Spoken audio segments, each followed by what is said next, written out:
ఒక ఎన్టీఆర్, ఒక చిరంజీవి, ఒక రజనీకాంత్, వీరంతా మన భారతదేశం మొత్తం మన సౌత్ ఇండియన్ ఫిలిమ్స్ వైపు తిరిగేలా చేసిన గొప్ప స్టార్స్ అయితే, ప్రపంచం మొత్తం భారతదేశం వైపు తిరిగేలా చేసిన స్టార్ ప్రభాస్.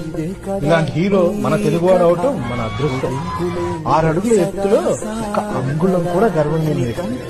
మనిషి ఎదిగే కొద్దీ ద్వేషించే వాళ్ళు పెరుగుతారు అంటారు. అలాంటిది పరాయి నేల మీద తెలుగువాడి విగ్రహం పెట్టే అంత స్థాయికి చేరినా కూడా ఒక్క హేటర్ కూడా ఉండకపోవడం అనేది తన క్యారెక్టర్ ఏంటో మనకు చెప్తుంది. ఎవరైనా ఎందుకు హేట్ చేస్తారండి? ఇండస్ట్రీ మొత్తానికి ఒకే ఒక్క దారి కదా. 20 ఏళ్ల తన కెరియర్ లో ఒక్క కాంట్రవర్సీ లేదు. హిట్స్ చూశాడు, ఫ్లాప్ చూశాడు, కానీ ఫ్యాన్స్ తలదించుకునేలా చేసిన ఒక్క సినిమా లేదు.